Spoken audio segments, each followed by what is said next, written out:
objetos únicos. Cuando hacemos referencia a los plurales, básicamente estamos recogiendo que son aquellos conceptos que designan varios objetos, es decir, básicamente agrupan, acuerpan varios objetos. Y esta agrupación, aglutinamiento de varios objetos puede darse de naturaleza numérica, independientemente de las consideraciones de tipo cualitativo. Y cuando hablamos de la naturaleza numérica, está haciendo referencia no necesariamente a un número previamente establecido, pero sí a una cantidad en base a una muestra como tal. En el ejemplo que se cita, establece que el juez dará un plazo para que se pongan de acuerdo y de no hacerlo, tomará la decisión por la mayoría de personas, es decir, la mayoría que él establezca como posibilidad para tomar esta decisión, ¿sí? Cuando ustedes se recuerdan de derecho constitucional, hay mayoría relativa y mayoría absoluta. No vamos a entrar a eso. Indistintamente, cuando hace referencia a la pluralidad, definitivamente está hablando de varios objetos relacionados con un mismo sentido o hecho como tal. Y finalmente tenemos los universales. Los conceptos universales, perdón, son aquellos que están referidos a todos los miembros de una clase, de una sola clase, no de varias clases, no de clases similares, no de clases semejantes, a todos los miembros de una clase. Así, por ejemplo, entonces, en el juicio jurídico que se plantea como posibilidad de ejemplo, es que el comprador debe de pagar el precio a el vendedor. Aquí, en primer punto, estamos hablando de una universalidad, porque definitivamente debe de pagar un precio a un vendedor si quiere adquirir un determinado producto. En segundo, está haciendo referencia de una forma universal a quien quiera que sea el comprador y quien quiera que sea el vendedor. No está haciendo referencia a el guatemalteco que desee comprarle al salvadoreño. No está haciendo referencia tampoco a la mujer que desee comprarle al hombre, sino que es una universalidad en el sentido genérico derivado a que se incluye a toda la posibilidad de seres que puedan ser compradores o vendedores como tal.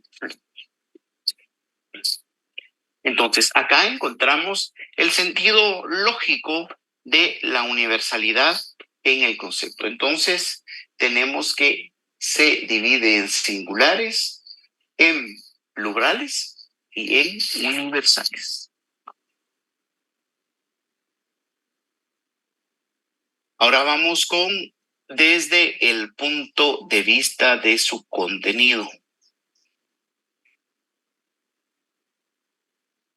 Desde el punto de vista de su contenido, tenemos que hacer la referencia que este también tiene una clasificación y la clasificación hace referencia a los conceptos simples y a los conceptos complejos o compuestos. Ahora sí, estamos hablando, pero según la cantidad de palabras que tengan. Un concepto simple sería penal. Un concepto complejo o compuesto sería derecho procesal penal. ¿Por qué? Porque lleva más términos o más palabras. Por eso lo vamos a denominar complejo o compuesto. Es así entonces como tenemos precisamente la posibilidad de catalogar a los conceptos según el contenido del concepto propiamente dicho. Y acá no podemos entrar a confundir con el contenido de su explicación o definición. porque no es ni siquiera algo que tenga algún sentido lógico o posible. Acá estamos haciendo referencia al número de notas o atributos que las caracterizan. Esto según la literalidad de la doctrina. Pero si nos apartamos de la literalidad de la doctrina, básicamente está haciendo referencia al número de palabras que la componen. Esto aplicado al campo del derecho, entonces encontramos que los conceptos simples son los que se componen de un solo término y por lo tanto requieren menos notas para su definición y son más extensos, aunque menos comprensivos. Con más extensos está haciendo referencia precisamente a que va a requerir de mayor explicación un concepto simple. Esto lo veíamos en la sesión pasada. Si alguien quiere explicar la particularidad de lo que es el derecho, probablemente va a encontrar un sinfín de posibilidades para poderlo explicar. Y en paralelo, si alguien quiere explicar lo que es el derecho penal, es muy probable que tenga mejores oportunidades para poder dar una explicación adecuada a este concepto complejo o compuesto como tal. Los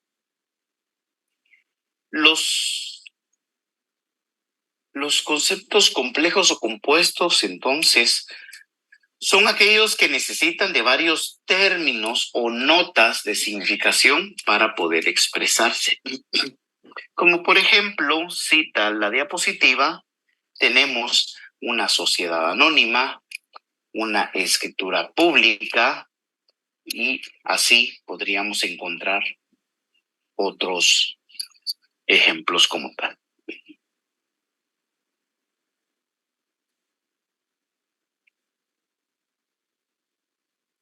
Ahora bien, desde el punto de vista de sus relaciones recíprocas. Este establece que los conceptos pueden clasificarse en compatibles o en incompatibles. Básicamente, los compatibles, o también denominados posibles, son aquellos en los cuales les corresponde una esencia única cuya materia es idéntica a la suya. Es decir, en otras palabras, básicamente son parte de lo mismo. Esto lo podemos encontrar en el derecho subjetivo, que es inherente al derecho adjetivo como tal. ¿En qué sentido? Cuando ustedes ven las normas, básicamente encuentran que el derecho, dije subjetivo, sustantivo. Van a encontrar que en el derecho tenemos normas que denomina la doctrina, porque la norma no ha sido creada con ese título o con ese concepto, pero denomina la doctrina como sustantivas. ¿Por qué sustantiva? Porque va a constituir la esencia, la sustancia de una determinada rama del derecho. Para entender lo que es el derecho sustantivo, sin profundizar, pues porque no me atañe, es importante entender el conjunto de normas básicas y esenciales que en algún momento puedan ser sujetas de un proceso o eventualmente constituyan estas normas básicas o esenciales todos los derechos y posibles obligaciones que pueda tener una persona. En todos ejemplos. El derecho penal, en todo caso, sería el derecho sustantivo dentro de esta rama o materia del derecho. ¿Y por qué? Porque el derecho penal, perdón, dije derecho penal, el Código Penal, porque el Código Penal va a contener en mayoría la totalidad de las normas que se consideran como típicas, antijurídicas, punibles y culpables. Es decir, el derecho penal en sí constituye un catálogo de delitos que una persona pudiese cometer, mientras que el derecho adjetivo, que es la parte complementaria, es el que va a regular el proceso y todas sus incidencias o pormenores. Por eso es adjetivo.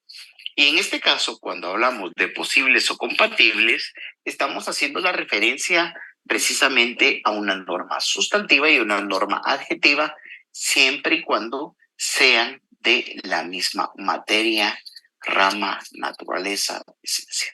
Otro ejemplo podría ser el Código Civil y el Código Procesal Civil y Mercantil.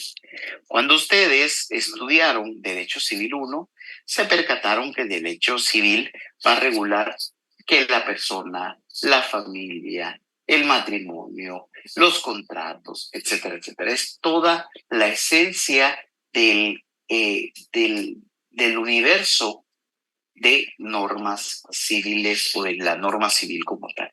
Mientras que el Código Procesal Civil va a regular que el proceso ordinario, el sumario, etcétera, etcétera. Entonces, acá encontramos esta explicación en cuanto a dos conceptos que son posibles o compatibles de conjugarse entre sí, puesto que su esencia es idéntica o corresponde a sí misma.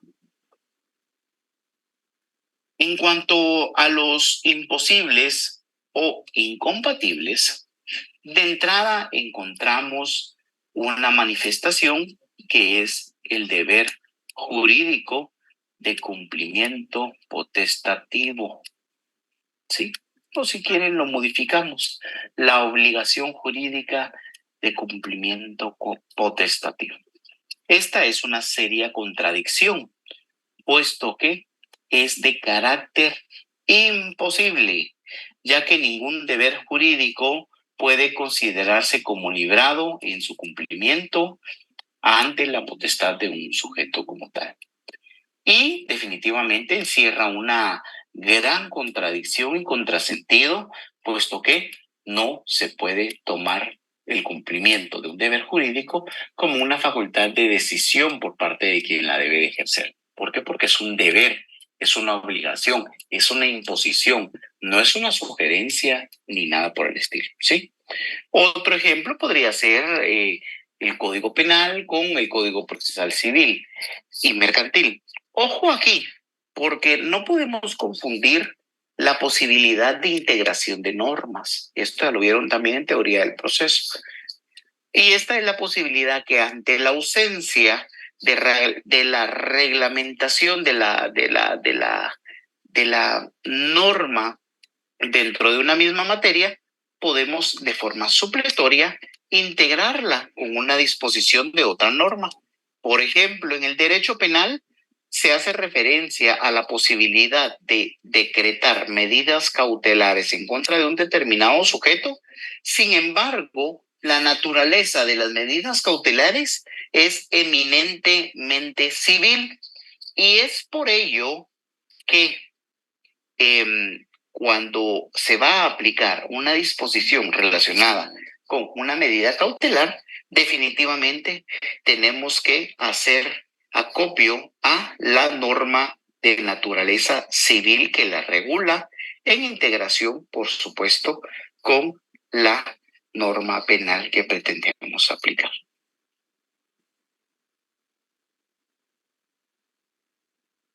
Hasta este aspecto, entonces, encontramos la clasificación de eh, estos conceptos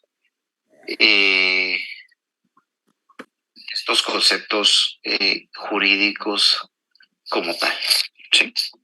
Ahora bien, tenemos dentro del contenido de la clase también la posibilidad de la de las relaciones de coordinación, de suprasubordinación entre conceptos jurídicos como tal.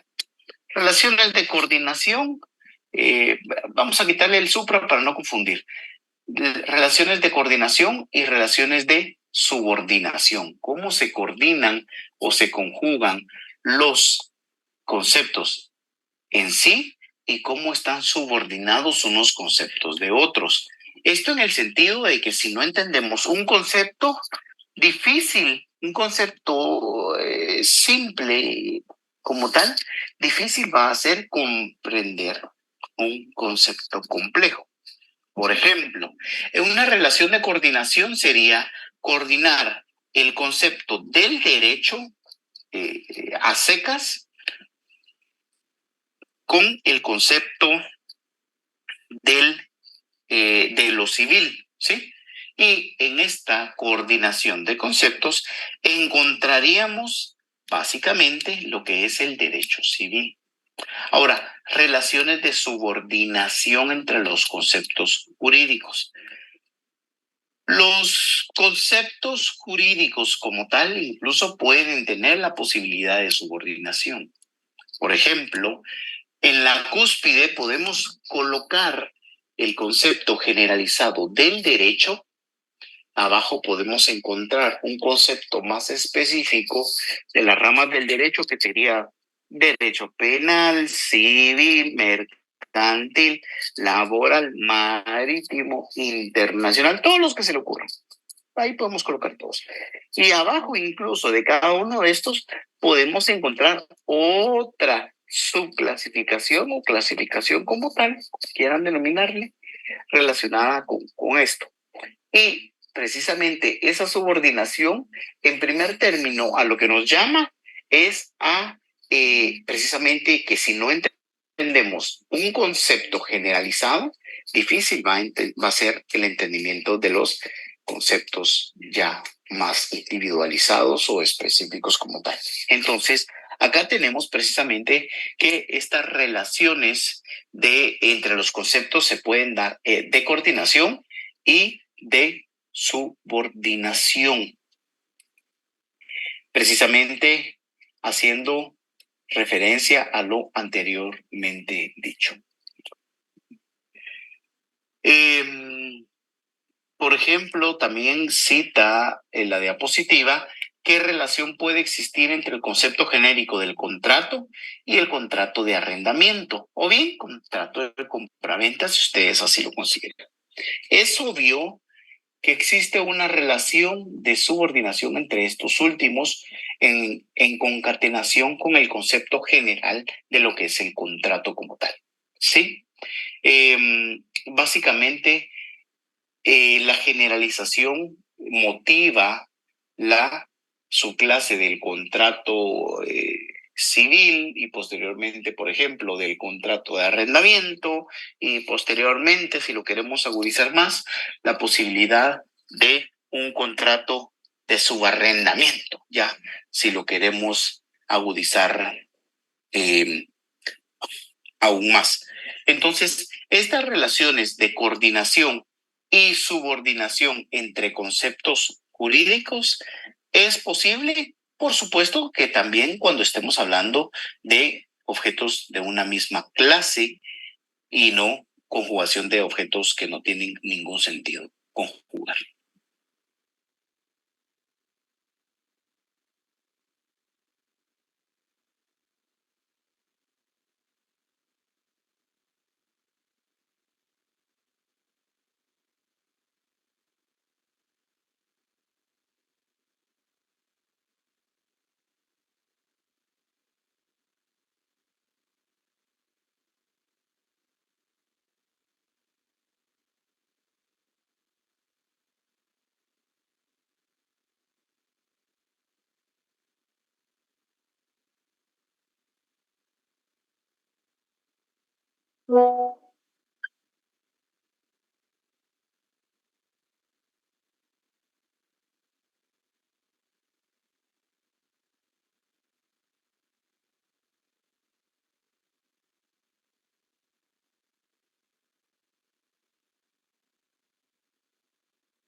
Ahora bien, vamos a proseguir con lo relacionado a la teoría del juicio jurídico. Y para ello tenemos en pantalla nuestra diapositiva en relación a dicho objeto de conocimiento de lógica jurídica. Importante es hacer la distinción en cuanto a que el concepto constituye como idea esencial de significación la primera razón del entendimiento, ¿verdad? Primera razón del entendimiento, la primera forma en que nosotros podemos entender algo. Eso lo constituye el concepto jurídico como tal. Y la segunda razón del entendimiento lo va a constituir el juicio per se, es decir, el juicio propiamente dicho. A tal aspecto es importante incluso afirmar que el entendimiento por medio del juicio nos permite de alguna forma poner un plano comparativo entre dos posibilidades de ideas, entre dos posibilidades de conceptos, entre dos posibilidades de hechos de conocimiento como tal. Y esta comparación es viable a través del resultado de un experimento con alguna metodología científica como tal, o bien como consecuencia de un razonamiento, pero no un razonamiento antojadizo, subjetivo, un razonamiento lógico y adecuado a una realidad objetiva. Esto lo vimos ya en clases anteriores. Entonces, el juicio se expresa por medio de una proposición. Esta proposición básicamente lo que va a contener es la forma en que se va a establecer este posible juicio como tal. Proposición que vemos que puede ser a través del lenguaje ordinario común cotidiano o empleando alguna simbología como tal.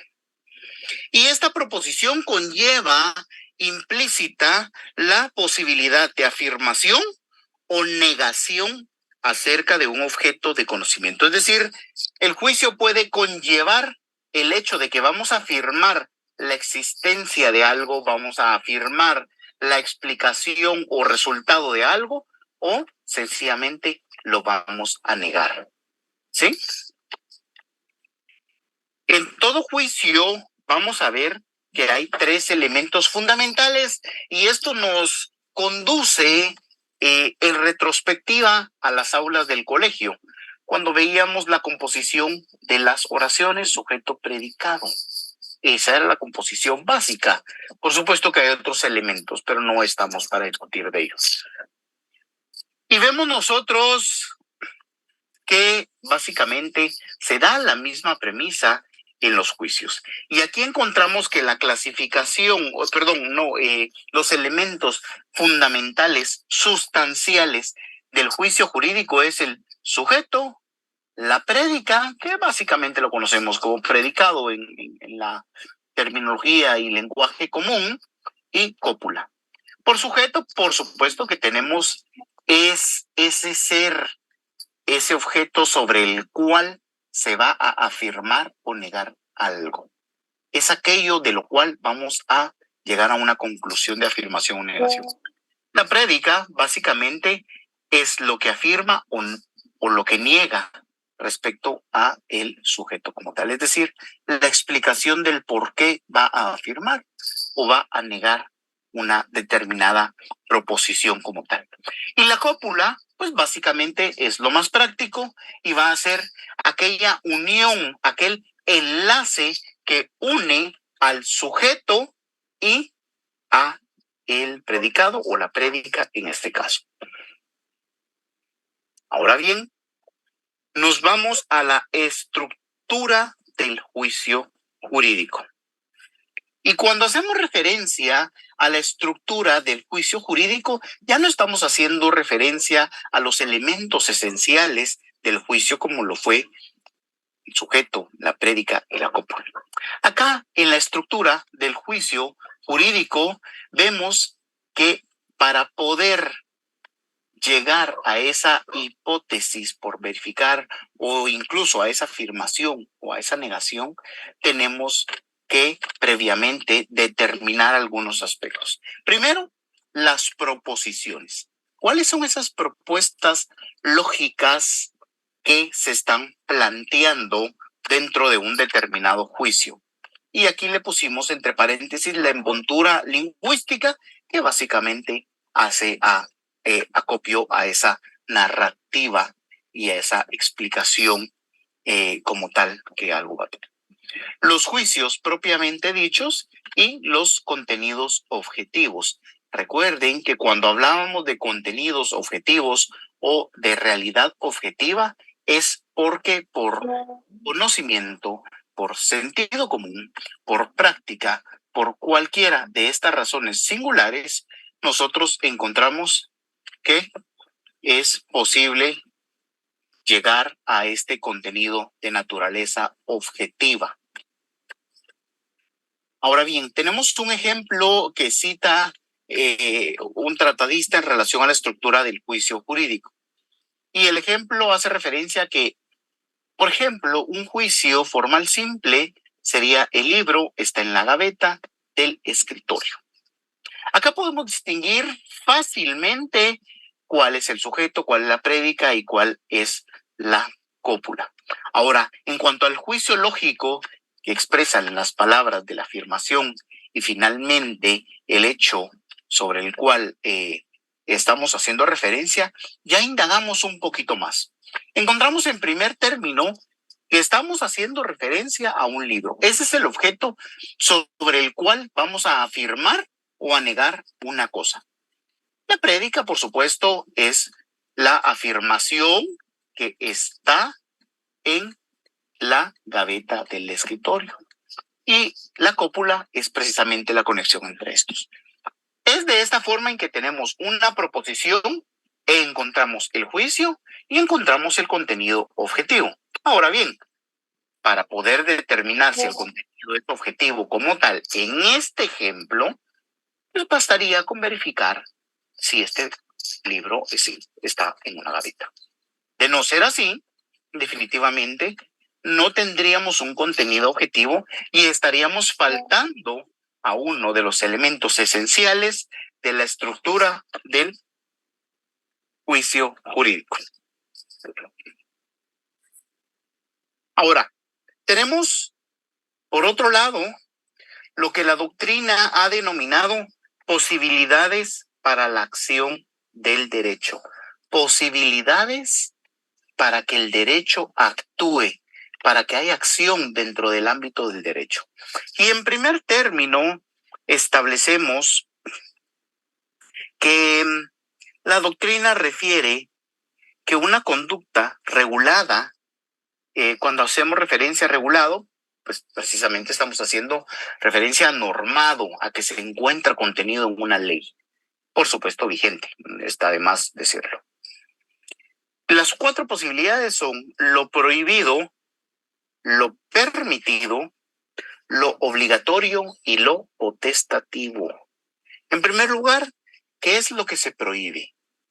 ¿Qué conductas están prohibidas? En cualquier ámbito del derecho vamos a encontrar determinadas prohibiciones como tal. Incluso hay prohibiciones que son específicamente para determinados segmentos poblacionales, sociales, etcétera. ¿Por qué? Porque no se encuadran a una generalidad, ¿verdad? No vamos a adentrarnos a una distinción entre especialización de normas como tal. De tal forma que en lo prohibido, por supuesto, encontramos toda aquella conducta que es legalmente establecida como prohibida. Aún así, la norma no diga literalmente está prohibido. En la mayoría de casos, es fácil visualizar la prohibición. Por ejemplo, prohibición de fumar en espacios cerrados. Esa es una prohibición que está contenida en una norma vigente en Guatemala. ¿Sí? Y así encontramos otras. Lo permitido. ¿Qué es permitido? Lo que la norma va a permitir a una población. Y aquí podríamos encontrar una subclasificación si queremos indagar un poquito más. Es permitido porque me hice meritorio de esa posibilidad, es decir, cumplí con todos los requisitos que se establecen para una licencia de construcción y por ello ya me es permitido construir, o bien tengo ya la posibilidad amplia inherente a mi persona como guatemalteco. Por ejemplo, para mí es permitido transitar libremente por cualquier calle, avenida, siempre y cuando éstas sean públicas, y para mí es permitido hacerlo en cualquier hora o momento del día. ¿Sí? Entonces aquí tenemos 2 posibilidades. Lo obligatorio, pues sí, definitivamente, todo aquello que la norma establece que es obligatorio para cada uno de nosotros, ¿sí? Obligatorio tramitar su documento personal de identificación, eso no es selectivo. Obligatorio, también podríamos encontrar la norma relacionada con el trámite del número de identificación tributaria. Y así, estos son solo unos ejemplos muy prácticos, pero nos sirven. Y lo potestativo, por supuesto, que es esa posibilidad que se nos da en cuanto a establecer si queremos o no tomar una decisión que la misma norma nos ha posibilitado o tomar una acción como tal. ¿Sí? Entonces aquí tenemos las 4 posibilidades en el derecho. Es importante traer a colación estas 4 posibilidades en el derecho, derivado a que precisamente esta es la relación para emitir una proposición dentro de un juicio jurídico, para poder arribar a una afirmación o a una negación. ¿Había una norma que prohibía la conducta que hoy se pretende juzgar? ¿Existía en el momento de la comisión de esta acción? ¿Sí o no? ¿Era prohibido? ¿Era permitido? Incluso traemos a colación el famoso precepto constitucional que todo lo que no está prohibido es permitido. Eso lo estoy diciendo yo en mis palabras. La norma, por supuesto, que cita de una forma diferente esta libertad de acción de la que gozamos todos los guatemaltecos. Ahora bien, vamos a pasar a la esencia del juicio jurídico como tal. Y aquí, por supuesto, que vamos a hacer acopio a todo aquello que va a diferenciar un juicio ordinario, que un juicio ordinario sería el lápiz está adentro de la gaveta, es un juicio ordinario, porque no tiene relevancia dentro del mundo de lo jurídico. Y la diferencia de los juicios jurídicos como tal, ¿sí? Primer punto, distinguimos que los juicios ordinarios, devienen precisamente de la lógica general y estos definitivamente no poseen una naturaleza normativa, ¿sí? Esa es la diferencia medular entre los juicios ordinarios o de la lógica formal, general, y los juicios jurídicos. ¿Por qué? Porque en primer término vemos que si vamos a hacer referencia a un juicio jurídico, necesariamente tenemos que tener en consideración una norma como tal. Porque si no tenemos una norma que aplicar o sobre la cual hacer alguna referencia, definitivamente no es un juicio jurídico, puesto que no se encuentra contenido dentro del universo de las leyes, de las normas del derecho como tal. Y un juicio ordinario, por supuesto, es un juicio basado en cualquier realidad, siempre que ésta no sea de naturaleza jurídica como tal. En cuanto a los juicios, otra segunda diferencia es que en cuanto a los juicios ordinarios o de la lógica general, básicamente no se va a poder predicar la verdad o falsedad. Perdón, en los juicios ordinarios se podrá predicar, indagar, establecer la verdad o falsedad. ¿Es cierto que el lápiz está en la gaveta o es falso? Eso es algo que se puede comprobar. Mientras que en los juicios jurídicos no vamos a tener la capacidad de indagar acerca de lo que es verdadero y de lo que es falso. En el sentido que si estamos basándonos en una norma, no tenemos la posibilidad, la capacidad de establecer si la norma es verdadera o falsa. Sencillamente, las normas son vigentes o no vigentes. Y no vamos a entrar al tema de si una norma es positiva, pero no, vigente y no positiva, etc. No. Estamos hablando de si la norma está vigente, se aplica y punto. La norma no podemos nosotros indagar de ninguna forma si es verdadera o es falsa. Solo si está vigente o no. Es decir, si es válida o no. De tal forma, entonces, que los juicios de la lógica ordinaria, de la lógica general, se pueden catalogar, establecer, calificar como verdaderos o falsos, mientras que los juicios jurídicos solo se pueden catalogar como válidos o inválidos. ¿Es válido aplicar este precepto a este hecho, a esta acción? ¿Es válido o no es válido? ¿Es válida esta norma o era válida en el momento que se suscitó determinada circunstancia, sí o no, por qué? Entonces, esta es precisamente la referencia a la esencia del juicio jurídico. El juicio jurídico en su esencia y en su diferencia con el juicio de la lógica ordinaria o general como tal.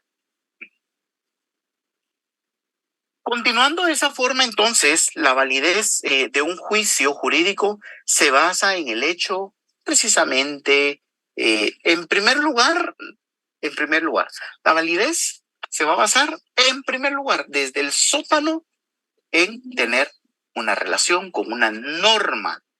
Segundo lugar, que esta norma haya sido creada con la forma prescrita por el ordenamiento jurídico para la creación de normas, es decir, con la forma en que la Constitución política refiere que las normas. Por ahí. Y asimismo que esta norma, pues precisamente no haya sido derogada o ya haya estado en vigencia al momento del hecho con el cual la queremos asociar como tal. ¿Sí? De esa misma cuenta también tenemos un criterio de validez de norma que no viene tanto al caso en relación con el juicio jurídico, porque esto es propio de otra materia, pero para tenerlo en consideración, y básicamente va a ser la ausencia de contradicciones entre normas en un sentido lógico formal. Por ejemplo, el artículo 101 constitucional hace referencia a que el trabajo es una obligación como tal. Entonces, no sería congruente calificar al trabajo como un derecho, sino como un deber, porque la Constitución es la que le da esta categoría de obligatoriedad, ¿sí? Entonces, por aquí tenemos una posibilidad de calificar la validez de una norma versus otra en cuanto a posibles contradicciones que podamos encontrar.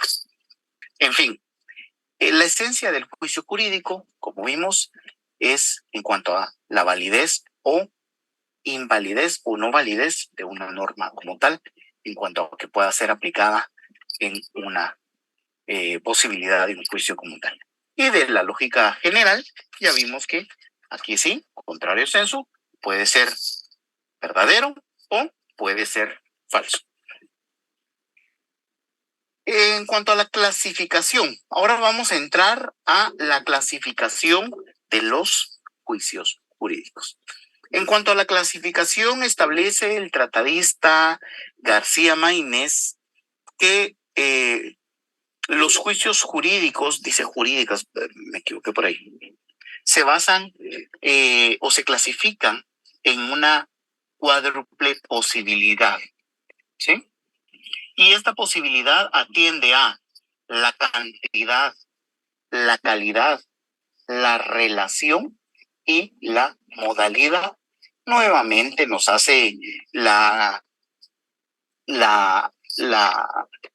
el encuadramiento del concepto como tal de una forma más extensa, por esto que lo establece como la norma desde el punto de vista de la cualidad, la norma desde el punto de vista de la cantidad, la norma desde el punto de vista de la relación, la norma desde el punto de vista de la modalidad.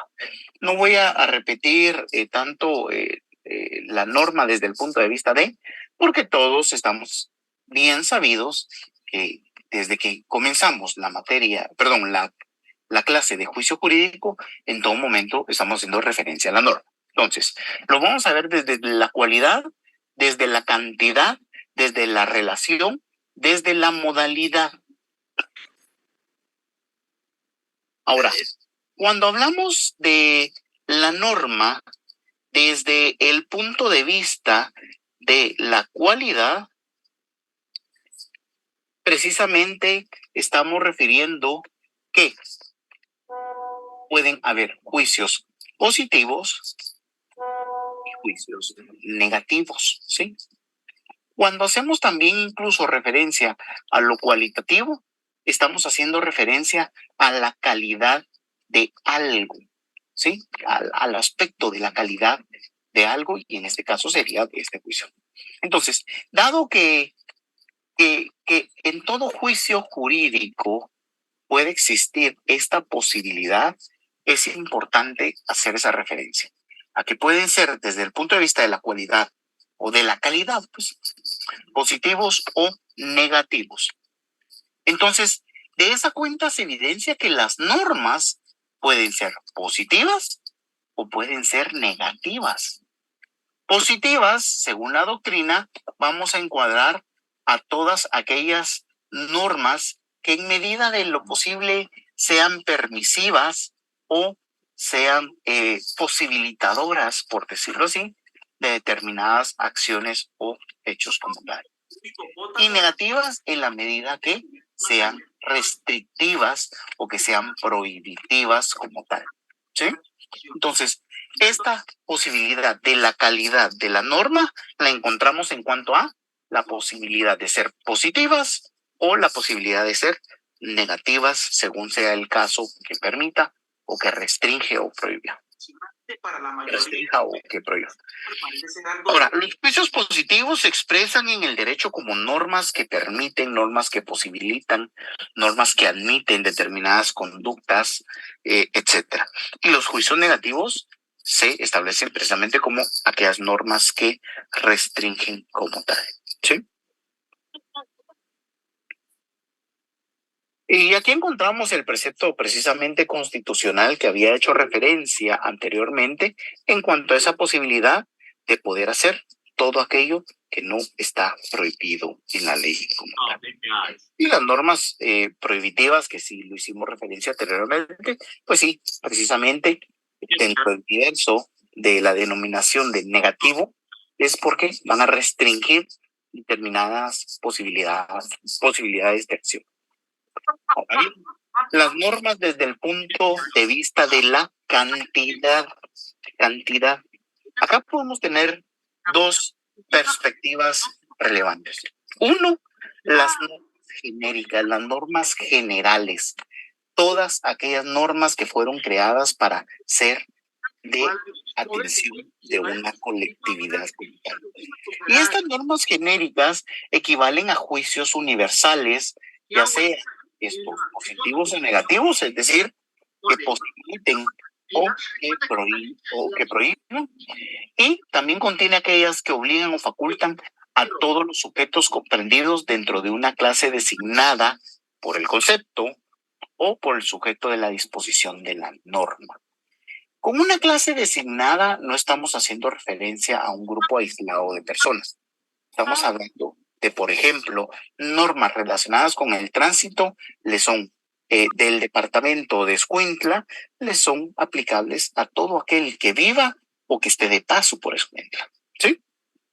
No estamos hablando de normas individualizadas como tal, porque cuando hablamos de normas individualizadas, que precisamente es la segunda posibilidad de dentro de la clasificación de la norma desde el punto de vista de la cantidad, hacemos referencia precisamente a que las individualizadas son todas aquellas reglas de derecho que obligan o facultan a miembros determinados de una clase. Por ejemplo, las normas de tránsito van a ser aplicables a todos aquellos miembros o sujetos que manejen un vehículo. Y estos son miembros o sujetos de una clase, porque la clase va a ser de guatemaltecos. Pero como no todos los guatemaltecos tienen la oportunidad de manejar un vehículo, no a todos les podrá ser aplicada esta norma, por citar un ejemplo. Ahora, estas normas individualizadas obligan o facultan a miembros de una clase, como lo habíamos dicho. En estas se incluyen las resoluciones de los tribunales, es decir, las tres posibilidades de dictar una resolución por parte de un juez o un tribunal, autos, decretos y sentencias, eso ya lo vimos, como las resoluciones de tipo administrativo. Acá hace una referencia en cuanto a que se considera que una sentencia posee el carácter de norma individualizada por cuanto a la misma siempre establece una conducta a seguir por determinada persona. ¿Recuerdan ustedes cuando hacíamos la referencia en clase que incluso que las resoluciones dictadas, referidas por los jueces o por los tribunales, son ley de cumplimiento obligatorio, naturalmente, para la parte a quien afecta o para quien fue resuelta esta resolución, valga la redundancia? Y es precisamente ello un gran ejemplo de lo que constituye una norma individualizada como tal.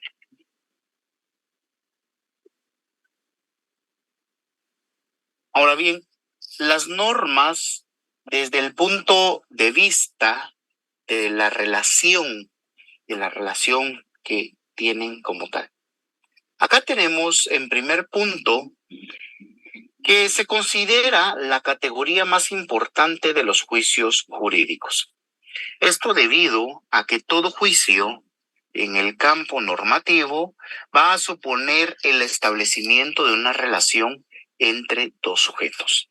Y estos dos sujetos son los que típica u ordinariamente interactúan dentro de un proceso como tal. Una parte que pretende o que pide y otra parte que es el obligado o al que le solicitan determinada cosa. Esto en función del carácter imperativo y atributivo de la norma como tal, ¿sí? Entonces, desde el punto de vista de la relación, hace referencia precisamente a los sujetos que interactuarán en la aplicación de una determinada norma como tal. Acá vemos que los juicios categóricos se expresan sobre todo en el caso de las normas individualizadas como tal. Esto ya vimos que hace referencia a los autos, a las decretas a los decretos y a las sentencias. Ahora, en cuanto a los juicios hipotéticos, y acá voy a dejar la seña para dar por terminada la clase hoy y continuarla el miércoles. Los juicios hipotéticos constituyen esa posibilidad empleada con mayor constancia dentro de un análisis lógico formal de la norma como tal.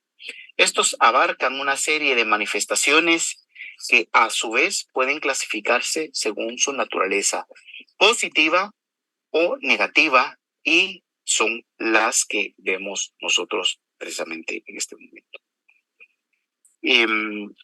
Vamos a dejar la clase por acá en cuanto a que las puntas necesariamente vamos a tener que tomar más tiempo para poder explicar estos juicios hipotéticos.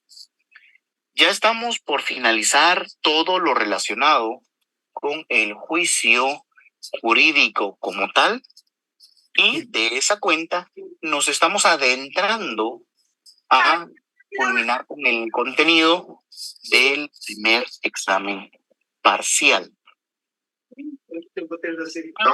Nos estamos acercando mucho a la parte atinente con los silogismos jurídicos, que precisamente es allí a donde queremos llegar y a donde estamos poniendo la perspectiva del contenido como tal.